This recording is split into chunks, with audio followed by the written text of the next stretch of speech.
Welcome. We're grouped together, and this is our team, and we'd like to start by introducing you to our service. Meet Todd. In some ways, Todd is unusual. He obsessively reads about adventures at sea, constructs sculptures out of toothpicks, and is a world expert on sloth migration because of research he once did in Costa Rica. In other ways, Todd is like most of his friends. He likes to meet new people, but doesn't always know how to start the conversation. He works for a small business in Chicago, and he cares about saving resources when he can. Todd travels a lot for work. When he arrives at his destination, he is often drained from his flight and carrying luggage, so he prefers to just take a taxi, even though he feels a little guilty about having an entire car just to himself. He wouldn't mind so much, except that he hears the voice of his boss in his head, reminding him that the company needs to cut costs wherever possible. Todd mostly travels to conferences, where he is surrounded by people. He is excited to meet new people in his field, but he finds the setting a bit intimidating. Oftentimes, he leaves without forming any new connections at all. Recently, however, Todd had a very different experience. Todd attended a large tech conference where he heard about Move Together, a service sponsored by the conference. It matches people together in taxis to share a ride to the airport. The idea piqued Todd's curiosity. He thought, well, if sharing a taxi will save me some money and it's easy to do, why not? So Todd downloaded the Move Together app to his phone and requested a taxi to the airport for 4 p.m. that day. Todd was matched with another conference attendee through the app, Greg Brown from Google. He used Move Together to easily meet up with his rideshare. They jumped into the cab and were off to the airport. Before he knew it, they were immersed in a conversation about Greg's upcoming trip to Costa Rica. Todd was excited to share his stories about sloth tracking, but just when they were getting into the conversation, they had arrived at the airport. They decided to stay connected via Move Together's LinkedIn feature. They each paid their share of the fare and were on their way. But this was just the beginning. A few months later, Greg contacted Todd. They chatted about Greg's trip to Costa Rica, and Greg mentioned a position at Google that Todd might be interested in.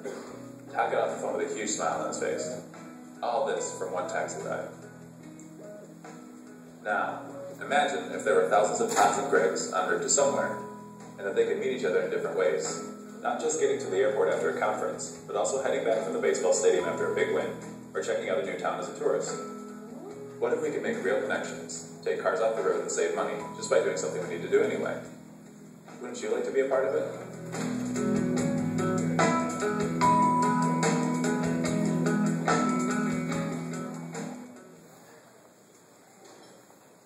So as you can see, we started by trying to solve the problem of reducing congestion, taking cars off the road, and making the world a little less polluted, a little better. We decided to do this with ride sharing, and we learned a lot of things about ride sharing. First, incentivizing car owners to ride share is really difficult. If you own a car, the likelihood that you're going to go out there and go out of your way to pick somebody else up is completely contrary to what the American dream is about and the flexibility that we're used to. In other words, the less personal the car is, the more likely people are willing to share. So, the second big learning that we had, so we decided to focus on taxis for that reason. The second big learning we had is that critical mass is really important. In other words, if I were to go and look for a ride, because I wanted to share a ride with somebody, and there was nobody else there, one time is all it takes for me to never try the service ever again. So it was important that we focused on places where there were always large numbers of people who were trying to get from point A to point B. And we call these location hubs. Our third big learning was that trust comes from an established connection. And with cars, with any service like this, trust is especially important. And so we decided that we really needed to tap into existing networks and communities. So all of this brought us to our customer, who was the business traveler. We wanted to focus on the person who takes taxis the most often. And another person who's important when we talk about the business customer is the other stakeholders, the business itself. So there's incentive from the business's perspective in that they care a lot about cutting costs as well as being green. So our prototype was at Google I/O. Google I/O is large developer conference that's held in the Bay Area. We got to be their ride-sharing matchers. And we matched business travelers and cabs on 2 hubs going from the convention center to the airport. And it was a total success. It was so exciting to be there and have people, complete strangers, get into the car together. We had about 50 people sign up. We had about 37 people get into taxis together and go afterwards. We got lots of great feedback. Every single person that wrote back to us afterwards gave us the highest rating that was possible on the feedback score and said that they would definitely recommend the service to a friend. And Google actually has even invited us to come back and do the same thing at their next conference. So it was really a wonderful validation. But one of the most interesting things we learned is that people came to us because they thought, okay, I'm going to cut costs, and it's going to be convenient, I'm curious, and it's green. But the thing that we heard over and over and over again was the community, the people that they met in the cabs was what made it a really memorable and really wonderful experience. We got some great quotes people wrote to us afterwards.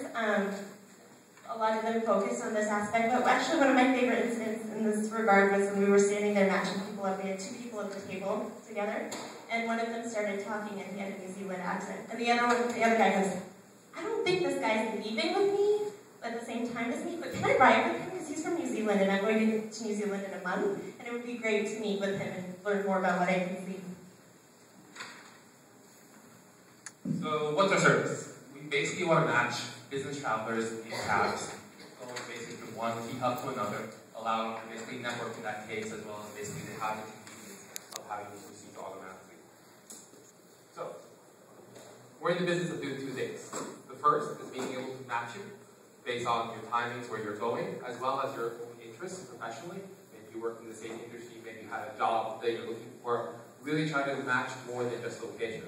And then the second is what we're calling fair share payment, is the ability to allow you to kind of split that fee and pay through that service so you can pay for that cab at your reduced cost. Now, how do we make money? We're basically going to charge a 15% service fee out of the total cab fare. So if your cab is about $50 or $60, you're going to pay around $50. Okay. How large is this market? So the total travel market is about $236 billion a year. Corporate travel or business travel is $100 billion for that. 4% of that, which is $4 billion, goes directly to taxi and limousine services for business travelers. That does not include another $8 billion that's spent on rental cars for business services. So it's a pretty big market if you tap in even for just 15% of that. So what's our go-to-market strategy? We basically started with one conference and we want to expand across several conferences and then really start forming partnerships with companies. And the way we want to do this is that. So today, we started communicating with Google and they have to show a lot of interest. So you go to Google, you tell them you want to launch basically a service for all your business travelers. They end up signing all their company employees and make it part of the travel service or the policy. You don't launch yet. You go to the next company, beta company for instance, Facebook, P&G, you start bullying all these people, and then at a set date you flood them all at once. So you reach critical mass through a coordinated ship, so you don't have that problem